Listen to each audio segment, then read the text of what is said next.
আমি এই মুহূর্তে আছি প্যারিসে এবং আজকের এই পর্বে আমি আপনাদেরকে ফ্রান্সের বিখ্যাত রাজধানী ঘুরিয়ে দেখাচ্ছি। প্যারিস রাজার শহর, আভিজাত্যে মোড়ানো এই শহর বিশ্বের সবচেয়ে বিখ্যাত অনেক কিছুরই আবাসভূমি। লুভর থেকে আইফেল টাওয়ার, ভার্সাই থেকে আর্ক ডে ট্রিয়ম্ফ, প্যারিসে কত কিছু আছে, নাম বলা শুরু করলে ভিডিওটাই যেন শেষ হবে না। আজ আপনাদের প্রথমবার নিচ্ছি প্যারিসে। দর্শক, এই শহর বিশ্বের আলোর শহর বলে পরিচিত। সে 10,000 বছর আগ থেকে মানব সভ্যতার আধার, মধ্যযুগে ইউরোপের সবচেয়ে বড় শহর, আর আজকের আধুনিক যুগে বিশ্বের শীর্ষস্থানের ফ্যাশন শহর। প্রিয় দর্শক, এই শহরটি পৃথিবীর সবচেয়ে বেশি দর্শনপ্রাপ্ত নগরীগুলোরও একটি। পরতে পরতে লুকিয়ে আছে ইতিহাস আর সংস্কৃতি, আর তাদের খাবারগুলো বিশ্বনন্দিত। মোট কথা, আপনি বিশ্ব পর্যটক হলে প্যারিসে আপনার একবার আসতেই হবে।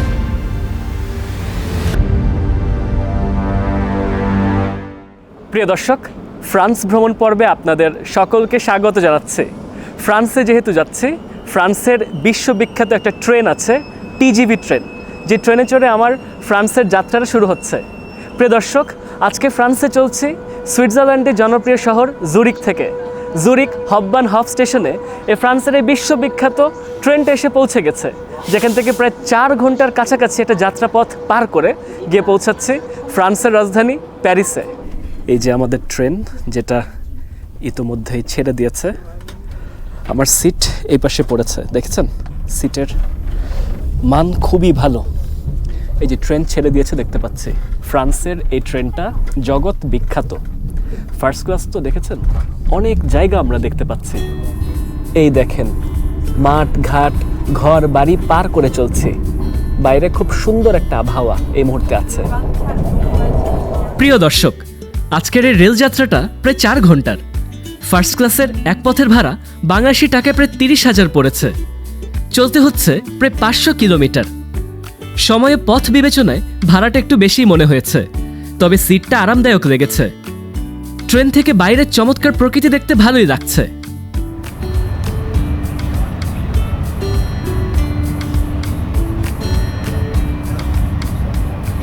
এই মুহূর্তে আমি চলে এসেছি এই রেলের দোতলার ক্যান্টিনটাতে। এই ক্যান্টিনটা দেখছেন এরকম, ওই পিছে হচ্ছে কাউন্টারটা। এখানে আমি প্রায় 8.5 ইউরো খরচ করে, যেটা বাংলাদেশি টাকায় 1100 টাকার আশেপাশে পড়ছে, তাতে আমি একটা ক্যাপুচিনো নিয়েছি আর একটা চমৎকার মাফিন নিয়েছি। ক্যাপুচিনোটা স্বাদ মোটামুটি, তবে মাফিনটা খেয়ে অসাধারণ লেগেছে। একদম চকলেট দেওয়া ছিল, খুব ভালো লাগছিল। ক্যান্টিনের এপাশ থেকে আপনার দৃশ্যগুলো দেখতে ভালো লাগছে বেশি। কাঁচটা তুলনামূলক বেশি পরিষ্কার। কফি খেতে খেতে এই দৃশ্য দেখা, বসে যাওয়ার সুযোগ আছে, দাঁড়িয়ে দাঁড়িয়ে চলারও সুযোগ আছে। আমি দাঁড়িয়ে দাঁড়িয়ে চলছি।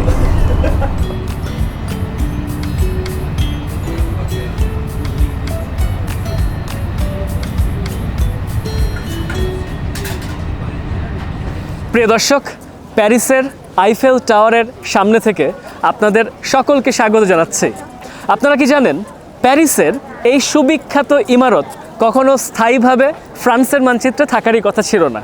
1889 সালে একটা ইউনিভার্সাল এক্সপোর জন্য সাময়িকভাবে তৈরি করা হয়েছিল এই আইফেল টাওয়ার, যে আইফেল টাওয়ারটা মাত্র 20টা বছর যাবৎ প্যারিসের মানচিত্রে থাকার কথা ছিল। তবে আজ দেখেন, দীর্ঘ 135 বছর পার হয়ে গেছে, আইফেল টাওয়ার আজ পর্যন্ত প্যারিসে রয়ে গেছে। আসেন, এই মুহূর্তে আমরা আইফেল টাওয়ারের আশপাশ ঘিরে বেড়ানো শুরু করি।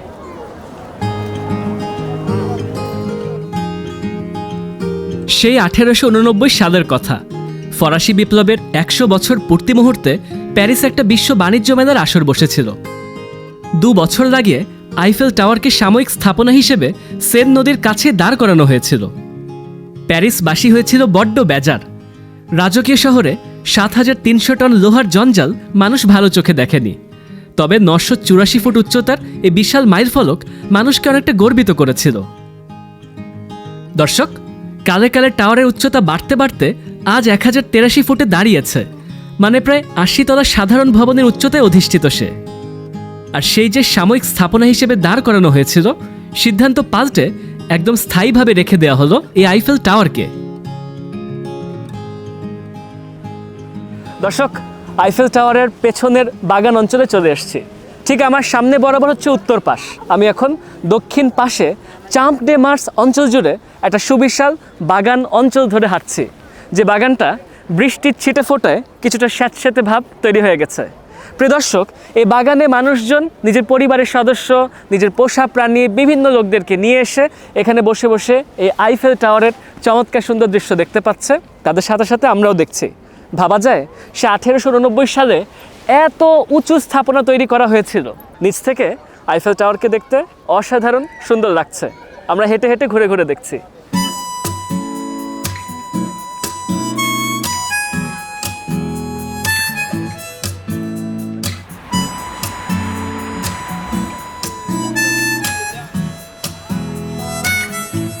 প্রিয় দর্শক, সেন নদীতে ভরা জোয়ার চলছে। আমার পাশে থাকা এই প্রমত্তা সেন নদীর অববাহিকায় রয়ে গেছে ফ্রান্সের রাজধানী প্যারিস শহর। এই বিখ্যাত সেন নদীটা ফ্রান্সের দক্ষিণ পূর্বাঞ্চল থেকে এপাশ থেকে পুরো প্যারিস নগরীকে পার করে সোজা 777 কিলোমিটার পথ পাড়ি দিয়ে পুরোটা ফ্রান্সের ওপর দিয়েই পার হয়ে গেছে। দর্শক, এই বিখ্যাত সেন নদীর অববাহিকা প্রায় ৭৫,০০০ বর্গ কিলোমিটার জুড়ে এর নিষ্কাশন অঞ্চলটা রয়ে গেছে। যে সেন নদীর উপরে ইতিমধ্যে প্যারিস শহরে যে একাধিক সেতু আছে, তার ভিতরে ডিলেনা সেতু নামের একটা চমৎকার সুন্দর সেতুকে আমরা দেখতে পাচ্ছি। তার এপাশ থেকে বিশ্ববিখ্যাত আইফেল টাওয়ারটাকে দেখতে চমৎকার সুন্দর লাগছে। এখানে অনেক রকমের পারফরমেন্স চলছে এবং আমি এই মুহূর্তে একটা জলপ্রান্তর ধরে হাঁটছি, যার সামনের দিকে যদি আমি একটু তাক করে দেখাই, দেখবেন অনেক মানুষজন এখান দিয়ে হেঁটে পার হয়ে যাচ্ছে। প্রিয় দর্শক, এখানে অনেক কাউন্টার আছে, অনেক রেস্তোরাঁ আছে, অনেক ক্যাফে আছে, তার সাথে আছে অনেক অনেক রিভার ক্রুজ। যেসব রিভার ক্রুজের একটাতে ইতোমধ্যে আমরা টিকিট কেটে রেখেছি। আমার সামনে ওখানে টিকিট কাউন্টার দেখতে পাওয়া যাচ্ছে। আপনারা চাইলে বিভিন্ন রকমের মেশিন থেকে টিকিট বের করতে পারেন অথবা কাউন্টার থেকে পর্যন্ত টিকিট গ্রহণ করতে পারেন। 19 ইউরো করে পড়লো, বাংলাদেশি টাকায় জনপ্রতি ২৫০০ টাকার আশেপাশে আমরা রিভার ক্রুজের টিকিট কেটেছি। এখন আমাদের কাজ হচ্ছে এই যে বিকেলের ভাগের যে প্যারিস শহরটা, যেখান থেকে সন্ধ্যার আলোটা জ্বলে উঠবে, এই পুরোটা সময় জুড়ে প্রায় ১.৫ ঘন্টার একটা যাত্রাপথ আমরা রিভার ক্রুজের চড়ে পার হব। দর্শক, লাইন দেখেন, কত মানুষের ভিড়।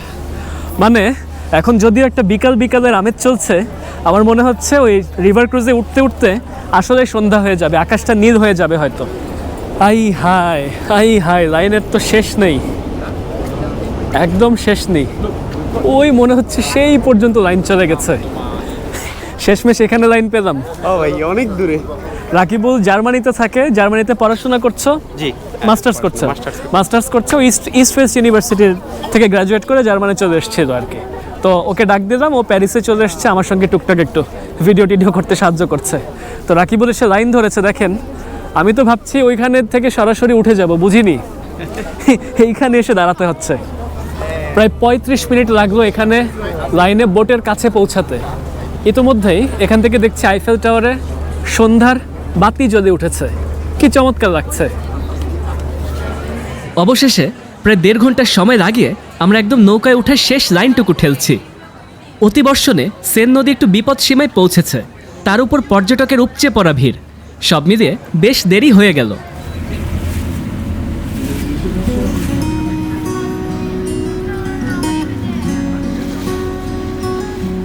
আলোর শহর প্যারিসে পানিতে শত আলোর প্রতিফলন দেখছি। আইফেল টাওয়ারের আলোকসজ্জাও চারপাশে ভিন্ন আবহ এনেছে। বলা হয় প্যারিসে রাতের নৌসফরই সবচেয়ে মনোমুগ্ধকর। সেই হিসেবে সঠিক সময় ক্রুজে উঠেছি।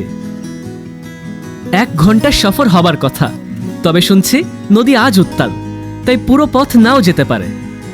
প্যারিস শতবর্ষী নানা বিখ্যাত ইমারতকেই এই ক্রুজ সফরে চমৎকারভাবে দেখা যাচ্ছে।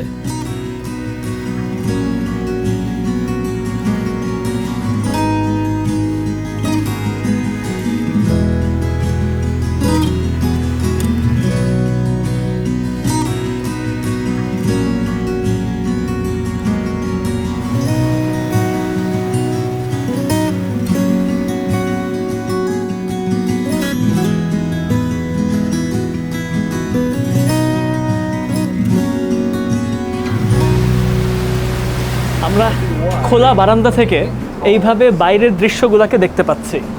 একের পর এক সেতু পার হয়ে যাচ্ছে, অসাধারণ সুন্দর দৃশ্য দেখা যাচ্ছে। আজকে অবশ্য নদীর অবস্থা বেশ খরস্রোতা। তার জন্য তারা পুরোটা পথ যায়নি, মাঝখান থেকে একটা জায়গা থেকে ইউটার্ন করে ফেলেছে। ইউটার্ন করে এখন আবার আগের মতনই ফিরতি পথ ধরে যাত্রা শুরু করে দিয়েছে।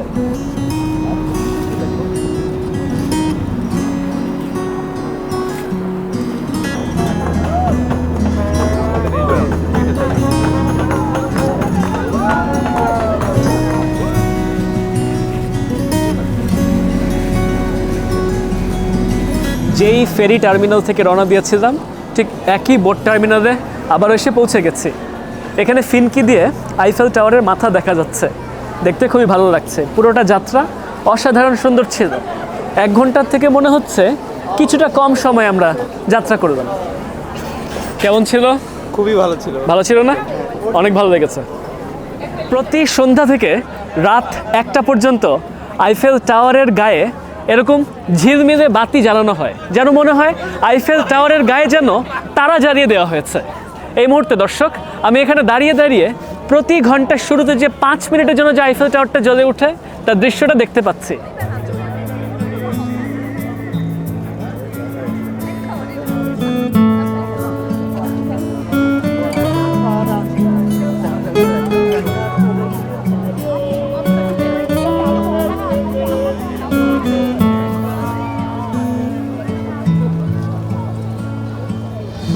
দর্শক, একটা রোদেরা চকচকে সুন্দর দিনে আইফেল টাওয়ারের সামনে থেকে আপনাদের সকলকে স্বাগত জানাচ্ছি।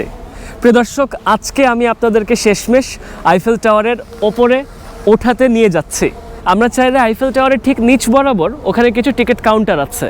দেখা যাক আমরা কোন টিকিটটা পাচ্ছি। হয়তো এই তলা, ওই তলা, অথবা একদম চূড়া পর্যন্ত টিকিট পাওয়ার সুযোগ থাকতে পারে।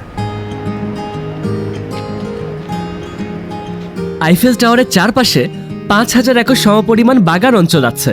তার কিছু অংশ সরাসরি কেন্দ্রীয় কম্পার্টমেন্টের ভেতরে।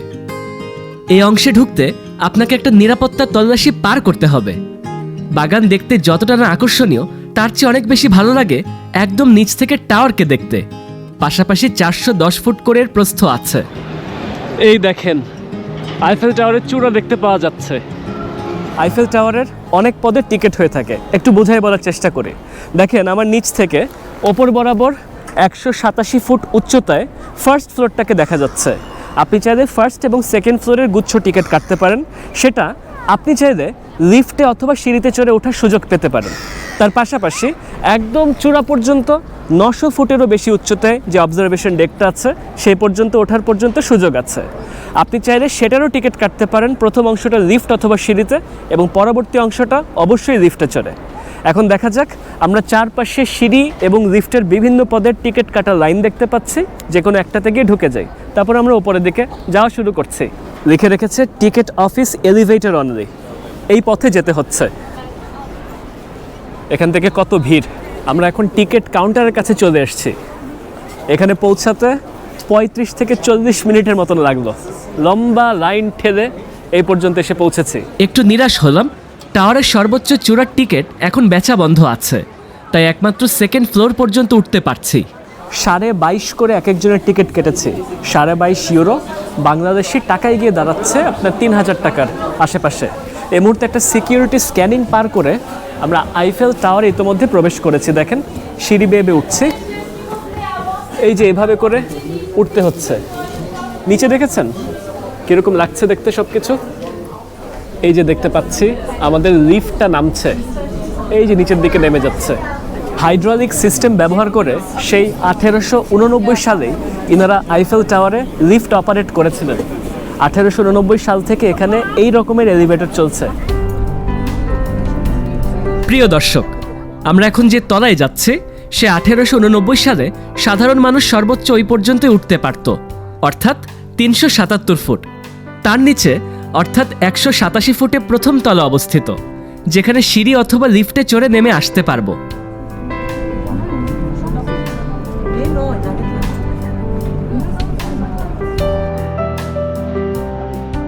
আমরা এখন সেকেন্ড ফ্লোরে চলে এসেছি। এই অংশটা দ্বিতল। দুটি তলা থেকেই প্যারিসে 360 ডিগ্রি দৃশ্য ঘুরে ঘুরে দেখার সুযোগ আছে। এখানে পাবেন 135 বছর পুরানো প্রশস্ত বারান্দা, কিছু খাওয়া দাওয়ার দোকানপাট, ব্যবহারযোগ্য শৌচাগার আর উপর তলায় যাওয়ার মতন লিফট। জানিয়ে রাখছি, আইফেল টাওয়ারের তলা আছে 4টি, যার 3টি তলা আরোহণযোগ্য। একদম উপরে ভিউ পয়েন্ট ছাড়াও একটা বসবাসযোগ্য তলা আছে, যেখানে টাওয়ারের মূল ডিজাইনার অফিস পরিচালনা করতেন। ইঞ্জিনিয়ার গুস্তাভ আইফেল, তিনি ডিজাইন প্রতিষ্ঠান প্রধান ছিলেন এবং তার নামেই আইফেল টাওয়ারের নামকরণ করা হয়েছে। এ দেখেন শহরের দক্ষিণ ভাগের দৃশ্য। এটা পূর্ব পাশ এবং এদিক থেকে পশ্চিম পাশ। উত্তর বরাবর এই দক্ষিণ থেকে আইফেল টাওয়ারের চমৎকার সুন্দর দৃশ্য দেখতে পাওয়া যায়। এই যে দর্শক, শহরের উত্তর প্রান্তের দৃশ্যটাকে দেখতে পাচ্ছে। আমার সামনে প্রমত্তা সেইন নদী, যে সেইন নদীর ধারে প্যারিস শহরটাকে স্থাপন করা হয়েছিল। এই যে সিঁড়ি দিয়ে নিচের দিকে নামি, এই মুহূর্তে আমরা সিঁড়ি বেয়ে বেয়ে আইফেল টাওয়ারের যে সেকেন্ড ফ্লোরের অবজারভেশন ডেকটা আছে সেখান থেকে ফার্স্ট ফ্লোরের দিকে যাচ্ছি। প্রচুর পরিমাণে স্টিলের মাঝখান দিয়ে দিয়ে হাঁটছি। দর্শক, সিঁড়ি বেয়ে আইফেল টাওয়ারের নিচের তলায় যাওয়াটা আনন্দদায়ক। শত বছর এইসব সিঁড়ি অনেক মানুষ বেয়েছে। একটা চমৎকার তথ্য জানিয়ে রাখি, এই টাওয়ার একই সাথে বিশ্বের 200 এবং 300 মিটার উচ্চতার মাইল ফলক ছোঁয়া প্রথম টাওয়ার। দীর্ঘ 41 বছর এই টাওয়ার পৃথিবীর সর্বোচ্চ আসনে ছিল। দর্শক, আমরা ইতিমধ্যে ফার্স্ট ফ্লোরে এসে পৌঁছে গেছি এবং এই তলায় আপনাদেরকে দেখানোর জন্য অসাধারণ কিছু বিষয়বস্তু আছে।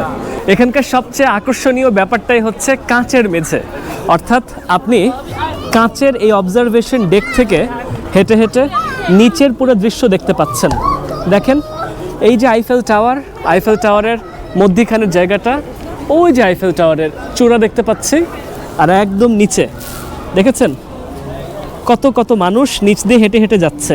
এই কাঁচের হাঁটাপথটা শুধুমাত্র একটা কোণায় না, একদম এই পুরো মাঝের অংশটা জুড়ে আমরা একদম পুরো এই যে কাঁচ ঘেরা হাঁটাপথ পাচ্ছি। এবং আমাদের পাশ দিয়ে এই দিক দিয়ে মানুষজন খুব আরাম করে বসে আমোদ করছে। তারা এখানে বসে বসে যে আশেপাশে ক্যাফেটেরিয়া থেকে কফি, ড্রিঙ্কস এটা সেটা কিনে এখানে বসে আড্ডা দিচ্ছে, খুবই ভালো লাগছে। এ তলা প্রায় 14,500 বর্গফুট জুড়ে আছে। বসার জায়গার ক্যাফেটেরিয়া যেমন আছে, তেমনি আছে চারপাশে ছড়িয়ে থাকা একটা প্রশস্ত বারান্দা। আইফেল টাওয়ারের ঠিক এই তলায় শুরুর কালেও দোকানপাট ছিল। এখন সিঁড়ি দিয়ে নিচের দিকে নামছি। প্যারিস শহরকে ঘুরে দেখা অনেক সোজা, তার জন্য প্যারিসের অবকাঠামোটাকে আপনাদের বুঝতে হবে। এই পুরো প্যারিস শহরটাকে 1 থেকে 20 পর্যন্ত 20টা ক্যান্টন অথবা ডিস্ট্রিক্টে ভাগ করা হয়েছে। যে 20টা ডিস্ট্রিক্টের একদম মধ্যমণি হয়ে আমি এখন যে অঞ্চলটা বেড়াতে এসেছি, আমার পিছে থাকা বিশ্ববিখ্যাত লুভর জাদুঘরটা পুরো প্যারিসের 1 নং ডিস্ট্রিক্টের কেন্দ্রবিন্দু হয়ে রয়ে গেছে। প্রিয় দর্শক, আপনারা যদি প্যারিস শহরটাকে হেঁটে হেঁটে বা বিভিন্ন রকমের রেল, বাস, ট্রান্সপোর্টেশন নেটওয়ার্ক ধরে ঘুরে দেখতে চান, আপনারা চাইলে যদি হাতে বেশি সময় থাকে শুরু করতে পারেন 1 নং ডিস্ট্রিক্ট দিয়ে। 1 থেকে আপনি যদি মানচিত্রে খেয়াল করে দেখবেন 2, 3, 4, 5 ঘড়ির কাঁটার মতন ঘুরতে থাকে। প্যারিসকে বহু শত বছর আগে থেকে অনেক সুন্দর করে সাজানো হয়েছে। ঘড়ির কাঁটার মতন 1, 2, 3, 4 করে এরকম ঘুরতে ঘুরতে এটা 20টা ডিস্ট্রিক্ট পার হয়ে যায়। আপনারা চাইলে সেই ফর্মুলাটাও ব্যবহার করে প্যারিসকে ঘুরে দেখতে পারেন। এখানে প্রচুর মানুষজন সমবেত হয়েছে। আমার পিছে থাকা যে বিশ্ববিখ্যাত পিরামিডটা আছে, এটার আশপাশ জুড়ে পর্যটকরা এখানে এসে ছবি তুলতে, ঘুরে দেখতে খুব পছন্দ করে। 1190 সালের প্রতিষ্ঠা করা একটা বিশ্ববিখ্যাত কেল্লা, যেটাকে পরবর্তীতে 1546 সালে প্রাসাদে রূপান্তর করা হয়েছিল, সেই লুভর প্রাসাদকে একটা পর্যায়ে 1600-র একদম শেষ ভাগ থেকেই রীতিমতো একটা জাদুঘরে রূপ দেওয়া হয়েছে। সেই জাদুঘরটাই 1790-এর দশক থেকে শুরু করে আজ অবধি সাধারণ মানুষের প্রবেশযোগ্য একটা জাদুঘর হিসেবে কাজ করে আসছে। দর্শক, আমরা লুভর জাদুঘরের এই অঞ্চলটায় বিকালবেলা এসে পৌঁছেছি। বিকালের পরিবেশটা দেখছি, আমাদের আশপাশে বাগান অঞ্চল আছে, সুন্দর সুন্দর স্থাপত্য কর্ম আছে।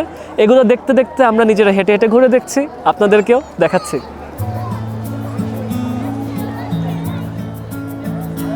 লুভর জাদুঘরে এখন ঢুকছে না। ঢুকতে হলে সময় নিয়ে সকাল দুপুরে আসতে হবে। তবে বলে রাখি, এই জাদুঘরের 6.5 লক্ষ বর্গফুট এলাকা জুড়ে 38,000 আইটেম প্রদর্শন করা হচ্ছে। পুরো প্রাসাদের বাইরের অংশ রাজকীয় সাজসজ্জায় মোড়ানো। ভার্সাই প্রাসাদে স্থানান্তরের আগে ফরাসি রাজারাই প্রাসাদেই থাকতেন। 25 লক্ষ বর্গফুটেরও বেশি অঞ্চল জুড়ে ছিল তাদের রাজকীয় প্রাসাদ অঞ্চল। যে রাজার ভাস্কর্য দেখতে পাচ্ছেন ইনি সবচেয়ে জনপ্রিয় ও বিত্তবান ফরাসি সম্রাট 14তম লুই।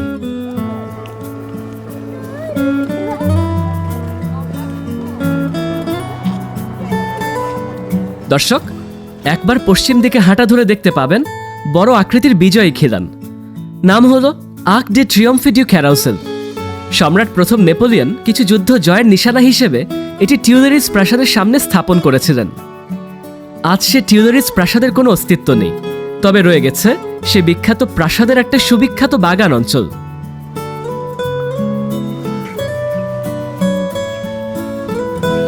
টিউলেরিজ বাগানটা বড় এবং চমৎকার। 1564 সালে তৎকালীন রানী ক্যাথেরিন ডি মেডিসি নিজের টিউলেরিজ প্রাসাদের অংশ হিসেবে এ বিশাল বাগান তৈরি করিয়ে নেন। এ রানী যেই রাজার স্ত্রী ছিলেন তারই পিতা বানিয়েছিলেন লুভর প্রাসাদ। রানীর জন্ম ছিল ইতালির ফ্লোরেন্সে, তাই তিনি নিজ অঞ্চলের আর্কিটেক্ট আনিয়ে ইতালীয় ধাঁচে তৈরি করে নিয়েছিলেন তারই শখের বাগান।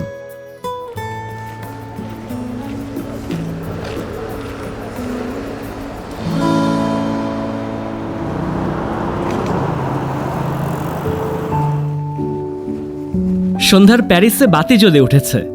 লুভর প্রাসাদ অঞ্চলটা বেশ সুন্দর লাগছে। নীল আকাশে ভেসে উঠেছে চাঁদ। লুভর পিরামিডের উপর তাকে দেখতে খুবই ভালো লাগছে। পরিবেশটা মনোমুগ্ধকর।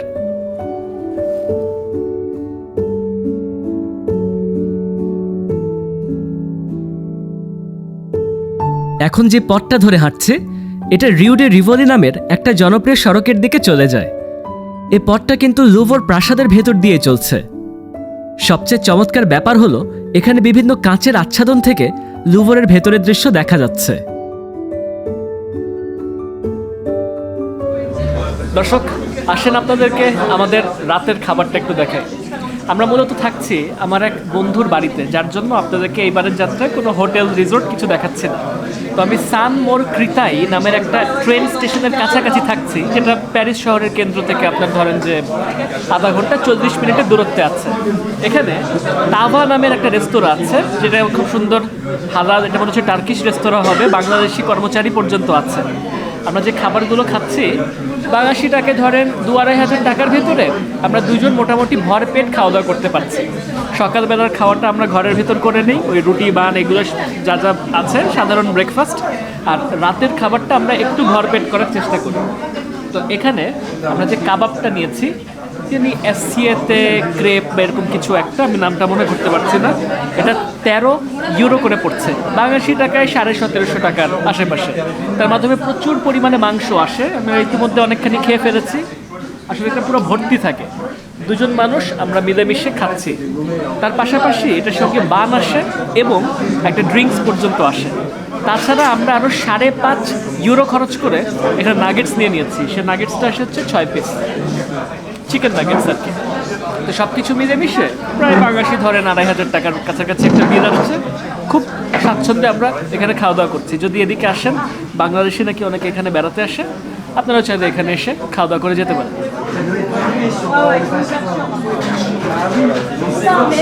প্যারিস শহরের একদম কেন্দ্রে একটা বিখ্যাত দরজা আছে, যে দরজাটাকে আমরা অনেক সিনেমা নাটকে দেখেছি। এই আর্ক ডে ট্রিয়ম্ফ 1806 সালে প্রস্তুত করা হয়েছিল, সেই যে সম্রাট নেপোলিয়নের যে আমলটা, সে নেপোলিয়নের আমলে। আমি দর্শক এই মুহূর্তে প্যারিসের একদম কেন্দ্রে, যেখানে 12টা রাস্তা একসঙ্গে এসে মিলেছে। ওপর থেকে দেখলে মনে হয় যেন একটা 12টা পয়েন্টের তারা যেন হয়ে আছে এই দরজার চারপাশের অঞ্চলটা।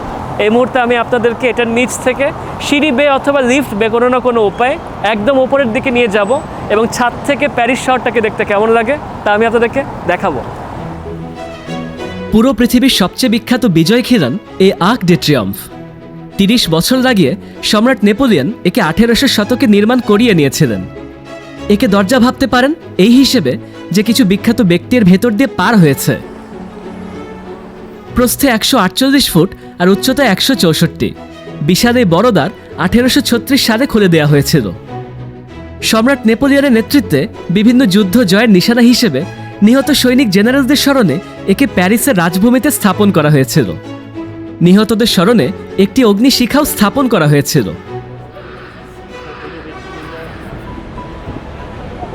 উপরের ছাদ থেকে চমৎকার সুন্দর দৃশ্য দেখতে পাচ্ছি। একটা বিষয় আমার আপনাদেরকে জানিয়ে রাখতে হচ্ছে, আমি যে মুহূর্তে নিচে দাঁড়িয়ে দাঁড়িয়ে কথা বলছিলাম সেই সময়টা কিন্তু অন্য একটা দিন ছিল। আজকে যখন এই উপরে উঠে এসেছি সেটা আরেকটা দিন। মূলত ওই দিন আমাদেরকে দুপুরের স্লট দেখানো হলো, আমরা দুপুরের টিকিট কেটে এসেছি। বলা হয়েছিল দুপুর 1টা নাগাদ এটা খুলে যাবে। আমরা এখানে এসে অপেক্ষা করছিলাম, তারপরে শুনলাম বিকাল 5টায় খুলবে। বিকাল 5টার দিকেও এসেছি, তখন পর্যন্ত খোলেনি। বলা হলো সেদিন আর খুলবেই না। তো ওই দিনটা কিন্তু আমাদের জলাঞ্জলি গিয়েছে। এমনকি আমি একটা প্রতিষ্ঠানের থেকে টিকিটটা কেটেছিলাম, ওই টিকিটটা এক্সপায়ার করে গেছে। আমাকে নতুন টিকিট কেটে 16 ইউরো করে পড়ে আর কি আমাদেরকে এখানে উঠে আসতে হয়েছে। তাই এই ব্যাপারে সাবধান, আপনারা ওয়েবসাইটের দিকে চোখ রাখতে পারেন, এনাদের অফিসিয়াল ওয়েবসাইটের দিকে, যে তারা কোনো কারণে বন্ধ রাখবে কিনা। তো প্রিয় দর্শক, আজকের এই দিনটাতে আমরা একদম নীল আকাশের নিচে চমৎকার সুন্দর দৃশ্য দেখতে পাচ্ছি। একদম পুরো প্যারিস শহর, এটা যে 12টা পয়েন্টের তারা বলা হয়ে থাকে, অর্থাৎ 12টা সড়ক এসে মিলেছে। সেসব সড়কটা যেখানে এসে মিলেছে সেখানটাতে হচ্ছে আর্ক ডে ট্রিয়ম্ফ। সব কিছু মিলেমিশে খুব ভালো লাগছে। আর্ক ডে ট্রিয়ম্ফের উপর থেকে দৃশ্যগুলো চমৎকার। 12টা সড়কের মিলনস্থল, 12টা সড়ককে দেখতে চমৎকার সুন্দর লাগছে। প্যারিসের দূর দূরান্তের দৃশ্যগুলো পরিষ্কার ভেসে উঠছে। লোকজন এখান থেকে আইফেল টাওয়ারের দৃশ্য বেশ উপভোগ করছে।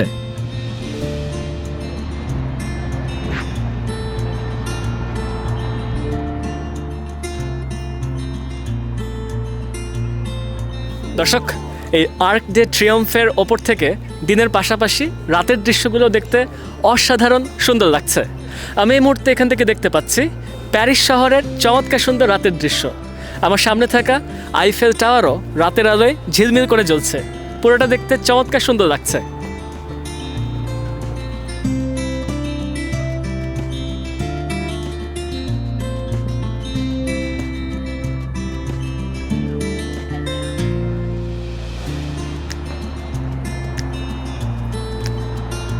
দর্শক, প্যারিস শহরে কেনাকাটা খাওয়া দাওয়া করার জন্য সবচেয়ে জমজমাট একটা সড়কে এই মুহূর্তে এসে পৌঁছে গেছি। শ্যামস এলিসিজ নামের এই যে সড়কটা, যে সড়কের পাশের ফুটপাথ ধরে হাঁটছি, এটার পাশে আমি যদি সড়কের কিনারায় এসে পৌঁছাই দর্শক, এখান থেকে চোখের সামনে আর্ক ডে ট্রায়াম্ফ দেখতে পাচ্ছি। যে আর্ক ডে ট্রায়াম্ফ থেকে প্রায় 2টা কিলোমিটার লম্বা এই সড়কটা সোজা এখান থেকে কনকর্ডের দিকে পৌঁছে যাচ্ছে, এবং তার পরবর্তীতে কনকর্ড থেকে এইটা আপনার লুভর জাদুঘর বরাবর পৌঁছে যাবে। প্রিয় দর্শক, এখানে অনেক মানুষজন হাঁটা চলাফেরা করছে, কেনাকাটা করছে, খাওয়া দাওয়া করছে, এবং সব কিছু মিলেমিশে প্যারিস শহরে এরকম জমজমাট সড়ক আছে খুবই কম। আমরা নিজেরা এই অঞ্চলটা একটু হেঁটে হেঁটে ঘুরে দেখছি, আপনাদেরকেও ছোটোখাটো পর্যায়ে দেখাচ্ছি।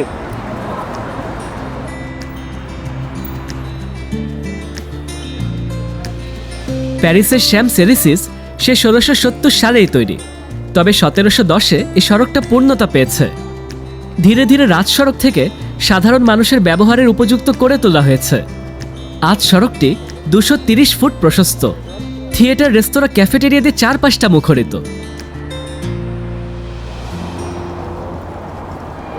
দর্শক, প্যারিস শহরে চলাফেরা করাটা খুবই সোজা।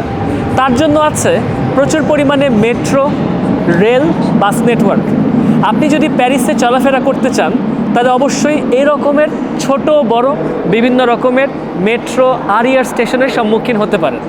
প্যারিসে 5টা আরিয়ার লাইন আছে, যেটা শহরের একদম কেন্দ্র থেকে মোটামুটি একটু দূরের গন্তব্যগুলো আপনাকে কভার করিয়ে দিচ্ছে।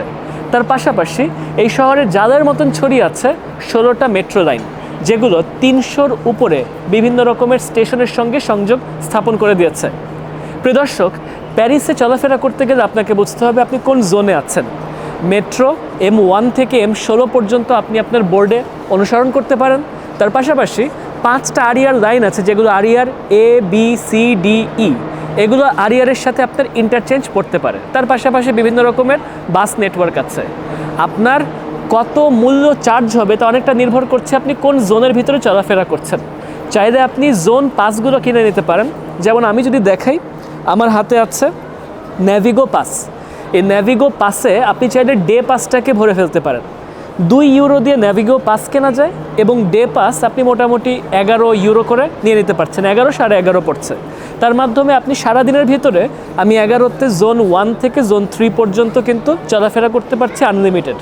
এছাড়া আপনি চাইলে শুধুমাত্র জোন 1 অথবা জোন 2 অথবা জোন 1 থেকে 5 বিভিন্ন রকমের বিকল্প পাচ্ছেন। দর্শক, এর সম্পর্কে আমরা আরও বিস্তারিত জানছি। আমরা পরবর্তী ট্রেনে ওঠার জন্য অপেক্ষা করছি।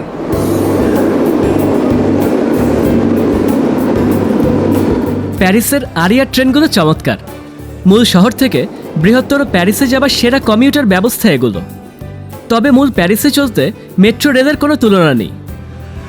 এখানে চলতে গেলে বুঝতে হবে প্যারিসের 5টি বৃহত্তর জোন। যত দূরের জোনে যাবেন ততই ভাড়ার পরিবর্তন। চাইলে আমার মতন ডে পাসগুলো কিনে নিতে পারেন। আমার 6 দিনের যাত্রায় 5 দিনে জোন 1 থেকে 3-এর বেশি চলার প্রয়োজন পড়েনি। শুধু ভার্সাই প্রাসাদ ঘুরতে জোন 4 পর্যন্ত পাস কাটতে হয়েছে।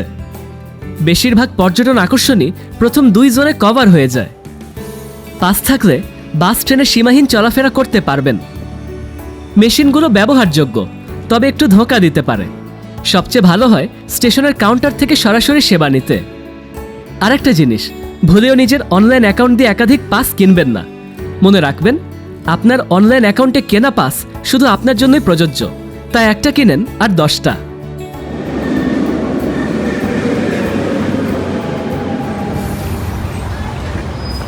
প্রিয় দর্শক, প্যারিসের সবচেয়ে বড় চত্বর প্লেস ডে লা কনকর্ডে থেকে আপনাদের সকলকে স্বাগত জানাচ্ছি। দর্শক, আমার আশপাশ দিয়ে যে বিশাল বড় প্রান্তরটাকে দেখতে পাওয়া যাচ্ছে, এই সড়কটা সোজা এই কোণা বরাবর আপনার আর্ক ডে ট্রায়াম্ফের দিকে চলে যাচ্ছে। আর একটা পাশ দিয়ে এদিক থেকে বাগান অঞ্চলটা ধরে আমরা প্রবেশ করতে পারবো লুভর জাদুঘরের দিকে। আমার পিছে দিয়ে একটা বিখ্যাত অবেলিস্ক দেখা যাচ্ছে। এর আগে আপনাদেরকে ইস্তানবুল পর্বে বলেন, বিভিন্ন জায়গার পর্বে অবেলিস্ক সম্পর্কে আমি বলেছি। এই অবেলিস্কগুলো পৃথিবীতে আছে 29টা। মিশরের ফেরাউনরা এগুলো ব্যবহার করত। তার ভিতরে একটাকে লুক্সর মন্দির থেকে এখানে এনে স্থাপন করা হয়েছিল 1830-এর দশকে। প্রিয় দর্শক, আমি যে চত্বরটাতে আছি এটা ঘিরে অনেক রকমের বিপ্লবের ইতিহাস আছে। ফরাসি যে বিপ্লবটা, সেই বিপ্লবটা সূত্রপাত রীতিমতন বলা হচ্ছে এই চত্বরটার আশপাশ ঘিরে। এখানে গিলোটিন রাখা থাকতো, যে গিলোটিনে অনেক মানুষদেরকে, যাদেরকে মৃত্যুদণ্ডের আদেশ দেওয়া থাকতো, গিলোটিনের সাহায্যে হত্যা পর্যন্ত করা হতো। অনেক বিপ্লবের সাক্ষী, অনেক ঘটনার সাক্ষী এই যে প্লেস ডে লা কনকর্ডে, যেটা 19 একর জায়গা জুড়ে আছে। সেই প্লেস ডে লা কনকর্ডের আশপাশ ধরে এই মুহূর্তে আমরা হাঁটছি, নিজেরা জানছি, আপনাদেরকেও এটার বিভিন্ন ইতিহাস ঐতিহ্য সম্পর্কে জানাচ্ছি। এ চত্বরের ইতিহাস বলতে 1757 সালে নির্মাণ শুরু হয়েছিল আর 1772-এ পূর্ণতা পেয়েছে। প্রথম দিকে এটাও বাগান ঘেরা অঞ্চল ছিল, যার মধ্যখানে অবেলিস্কের জায়গায় রাজা 15তম লুইয়ের মূর্তি ছিল। তবে রাজা ক্রমে জনপ্রিয়তা হারালো, তাই ফরাসি বিপ্লবের সময় বিক্ষুব্ধ জনতা টেনে রাজার মূর্তি ভেঙে ফেলল। গিলোটিন কার্যক্রমের কথা তো ইতিমধ্যেই বলেছি, তবে আরও বাকি ইতিহাস অন্য কোনো ভিডিওর জন্য রেখে দিচ্ছি। পর্যটকদের কাছে আজ এটি ঘুরে দেখার মতন জনপ্রিয় একটি জায়গা।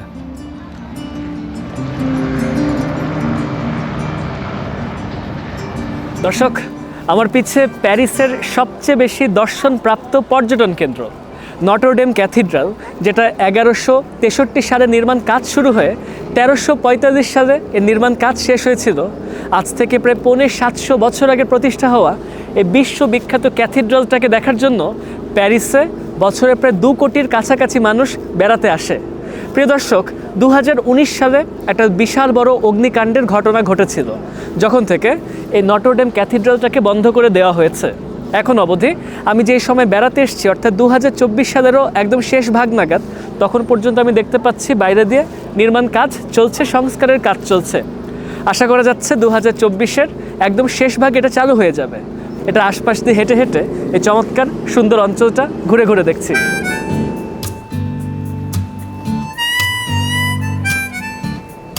পর্দায় দেখছেন প্যারিস শহরে বিকেলের ভাগে শরতের আবহ। নটরডেম ক্যাথিড্রালটি ইলজুলা সিটি এলাকায় তৈরি হয়েছিল, যা সেন নদীর ভেতরে একটা আলাদা দ্বীপাঞ্চল। বিভিন্ন সেতু শহরের এপার ওপার নদী পার করে গেছে। সেতু থেকে শহরের পরিবেশ দেখতে ভালো লাগছে।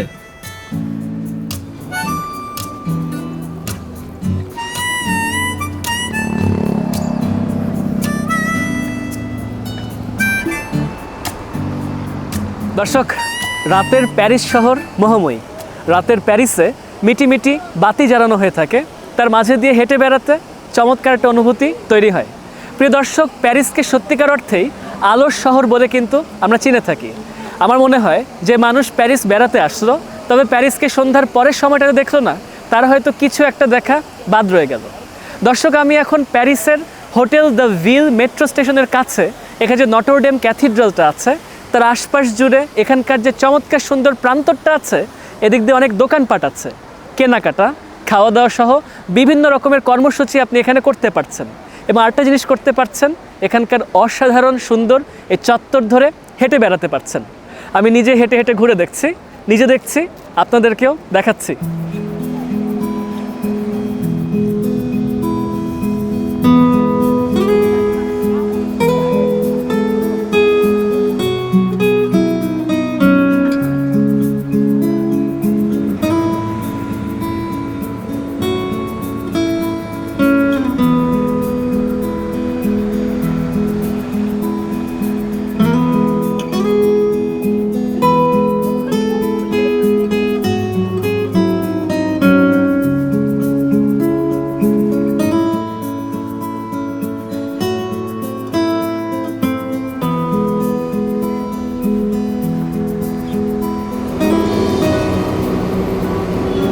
দর্শক, আমি এই মুহূর্তে ফ্রান্সের সবচেয়ে বিখ্যাত প্রাসাদ অঞ্চলে এসে পৌঁছে গেছি, প্যালেস অফ ভার্সাই, বা আমার পিছে থাকা যে ভার্সাই প্রাসাদ অঞ্চলটা আছে, যেটা সুবিশাল 2000 একরের কাছাকাছি জায়গা নিয়ে পুরো পৃথিবীতে এত বড় প্রাসাদ দ্বিতীয়টি নেই। রাজা লুই 14 এই প্রাসাদটাকে নির্মাণ করিয়েছিলেন পুরো পৃথিবীর সবচেয়ে বিলাসবহুল প্রাসাদগুলোর একটি হিসেবে। আজকে দর্শক, আমি আপনাদেরকে সেই ভার্সাই প্রাসাদটা ঘুরে দেখাতে চলছি। জানিয়ে রাখছি, এটা হচ্ছে উত্তর বরাবর। আমাকে পূর্ব পাশের গেট দিয়ে প্রবেশ করে ঘুরে ঘুরে ঘুরে উপর পার করে এসে পশ্চিম পাশ দিয়ে বেরিয়ে আসতে হবে। ভার্সাই প্রাসাদে আসার জন্য আপনাকে আগাম টিকিট রিজার্ভেশন করে আসতে হবে। সেই হিসেবে ইউরো 32 খরচ পড়বে জনপ্রতি টিকিট কাটার জন্য। তার পাশাপাশি আপনি আরও 8 ইউরো খরচ করতে পারেন যদি আপনি অডিও গাইড নেন। তবে আমি যে 32 ইউরোর কথা বলেছি, এর ভিতরে ভার্সাই প্রাসাদ, ভার্সাইয়ের বাগান থেকে শুরু করে আরও অনেক কিছু অন্তর্ভুক্ত আছে। আপনারা চাইলে শুধুমাত্র প্রাসাদের টিকিট কাটতে পারেন, সেটা আর একটু কম পড়বে। তবে ভার্সাইয়ের বাগানটা বিশ্ববিখ্যাত। প্রিয় দর্শক, আপনারা যদি ভার্সাইতে বেড়াতে আসেন, অবশ্যই বলে রাখছি সারাটা দিনের সময় নিয়ে আসবেন। একদম সকাল থেকে শুরু করে সন্ধ্যা পর্যন্ত এখানেই দেবেন। 18 কিলোর কাছাকাছি সরাসরি পথ প্যারিসের কেন্দ্র থেকে। তবে প্যারিসের বিভিন্ন প্রান্ত থেকে, যেমন আমি যে দিকটা থেকে আসছি, আমার কিন্তু 30 কিলোর বেশি পথ ছিল। প্রায় 45 মিনিট লেগেছে। আমি বোল্ট ধরে এসেছি এবং আমার ভাড়া পড়েছে 40 ইউরোর কিছু বেশি। সরাসরি আমি গাড়িতে এখানে এসে পৌঁছালাম। তবে চাইলে পাবলিক ট্রান্সপোর্টেও এখানে এসে পৌঁছানো যায়। সেক্ষেত্রে RER-C লাইন পাবেন এবং RER-C সরাসরি ভার্সাই প্রাসাদ থেকে 10 থেকে 12 মিনিটের হাঁটা পথে RER-C এর স্টপ আপনি পেয়ে যাচ্ছেন। প্রিয় দর্শক, পুরো পৃথিবীর সবচেয়ে অভিজাত, সবচেয়ে বিলাসবহুল, সবচেয়ে সুন্দর প্রাসাদগুলোর একটিতে এই মুহূর্তে এসে পৌঁছে গেছি। আমি এখন আপনাদেরকে প্রাসাদটা দেখানো শুরু করি।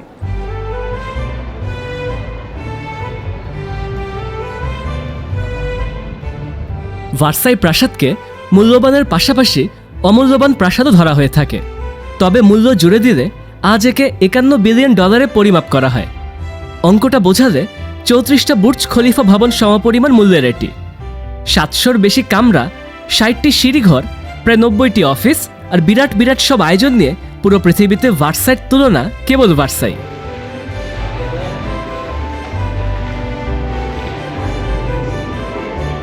দর্শক, আকর্ষণীয় যে ঘরটি দেখছেন, এটি রয়্যাল চ্যাপেল। ধর্মীয় উপাসনালয়ের কাজের পাশাপাশি এ ঘরে প্রতিদিন রাজসভা বসত। সম্রাট ঠিক সকাল 10টায় সভার নেতৃত্ব দিতেন। এর সিলিংয়ে 3টা অপূর্ব ফ্রেস্কো আঁকা আছে।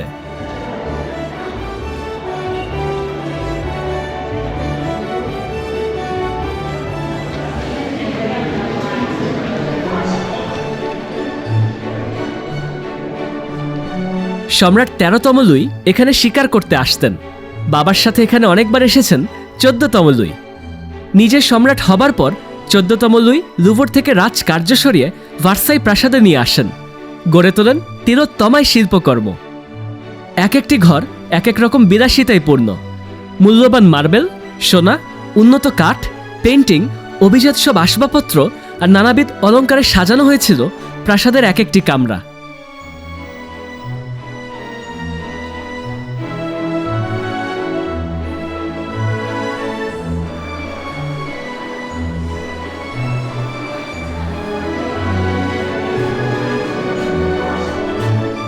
এই মুহূর্তে যে ঘরটি দেখছেন 1682-তে প্রথম ভার্সাই প্রাসাদে স্থানান্তর করার পর সম্রাট 14তম লুই এই ঘরেই প্রথম দিকে ঘুমাতেন। পুরো ঘরে আভিজাত্য আর লাল রঙের ছড়াছড়ি।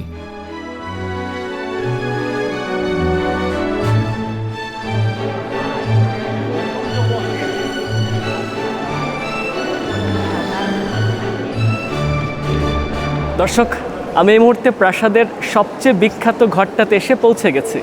দেখেন কি পরিমাণে মানুষের ভিড় দেখতে পাওয়া যাচ্ছে। ভার্সাই প্রাসাদের এই ঘরটার নাম হচ্ছে দি হল অফ মিরর্স, যেখানে প্রচুর পরিমাণে আয়না আছে। আমার আশপাশ দিয়ে 578টা ছোট বড় যে আয়নার টুকরোগুলো আছে, সেখানে 17টা জানালা থেকে প্রচুর পরিমাণে আলো প্রবেশ করছে। এসব আলোগুলো আয়নায় বাড়ি খেয়ে তার সঙ্গে উপরের যে ফ্রেস্কো পেইন্টিংটা আছে এবং সেই ফ্রেস্কো পেইন্টিংয়ের পাশাপাশি প্রচুর পরিমাণে ঝাড়বাতি ঝোলানো আছে। এগুলো সব কিছুর মিশেল অসাধারণ একটা আভিজাত্যপূর্ণ পরিবেশ এখানে দাঁড় করিয়েছে। আমার আশপাশ থেকে প্রচুর মার্বেলের কাজ আমরা দেখতে পাচ্ছি, প্রচুর পরিমাণে সোনা দানা দিয়ে মোড়ানো আছে। খুবই ভালো লাগছে এখানে এসে। আমি নিজে যেরকম দেখছি আপনাদেরকেও দেখাচ্ছি ভার্সাই। কি আভিজাত্য, কি কারুকাজ! ছাদে দেখতে পাচ্ছি 30টা বিভিন্ন দৃশ্য সম্বলিত ফ্রেস্কো। 1681 সালে এ হলের নির্মাণ কাজ শেষ হয়েছিল। ফরাসিদের একের পর এক যুদ্ধ জয় তাদের এনে দিচ্ছিল যথেষ্ট পরিমাণে রসদ। ধাপে ধাপে প্রাসাদ বানানোর বাজেটও বাড়ানো হয়েছে। হল অফ মিরর্স থেকে প্রাসাদের বাইরের বাগান অঞ্চলের চমৎকার দৃশ্য দেখা যায়।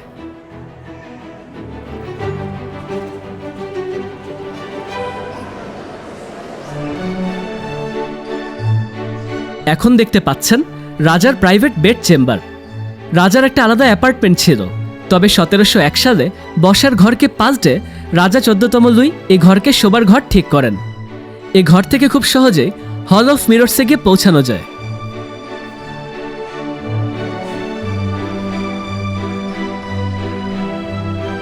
এই মুহূর্তে দেখছেন রানীর বেড চেম্বার। রাজার বেডরুমের মতন এটাও আভিজাত্য বিলাসিতায় পূর্ণ। সে লুই দ্য 14-এর আমলেই তৈরি।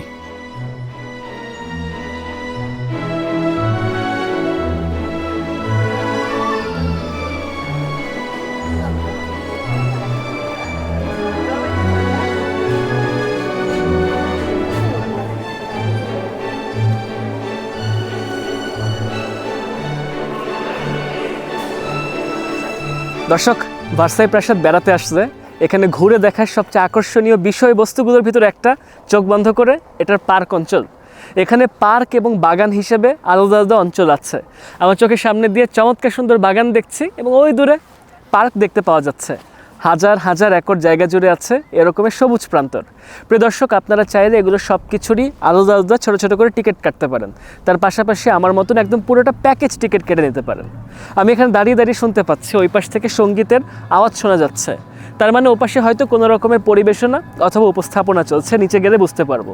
তাছাড়া এখানে ট্রিয়ানন নামের একটা প্রাসাদ আছে, সে প্রাসাদটা ওই কোণায় অবস্থিত। বলে রাখতে হচ্ছে এগুলো সব কিছু কিন্তু 6:30টার ভিতর বন্ধ হয়ে যায়, সন্ধ্যা 6:30টার ভিতরে।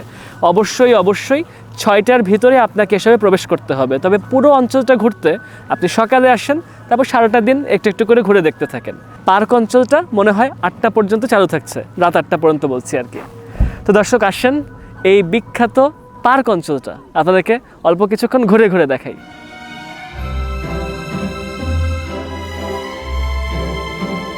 ভার্সাই প্রাসাদের সংযুক্ত আছে 2000 একরের বিরাট পার্ক আর বিশাল এক শৈল্পিক বাগান। কোথাও গেলে ফরাসি স্থাপত্য, আবার কোথাও দেখবেন রোমান। পার্ক আর বাগান ছুঁয়ে গেছে 1.5 কিলোমিটার লম্বা এক বিরাট খাল। এই খাল ঘিরে রাজাদের অনেক উৎসব চলেছে। আপনি চাইলে পুরো অর্ধেকটা দিন শুধু এই পার্ক আর বাগানে পার করে দিতে পারবেন।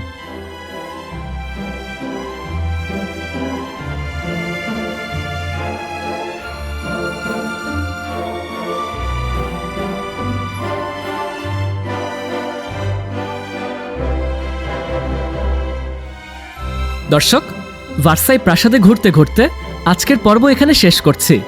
প্যারিস সফরে অনেক কিছু দেখেছি, আপনাদেরও সেগুলো দেখিয়েছি। নিশ্চয়ই আবার প্যারিস গেলে নতুন নতুন আরও অনেক কিছু তুলে ধরব। ভিডিওটি ভালো লেগে থাকলে লাইক দিয়ে সাথে থাকবেন। আপনার মূল্যবান মতামত কমেন্ট বক্সে জানিয়ে দেবেন। সবাইকে ধন্যবাদ।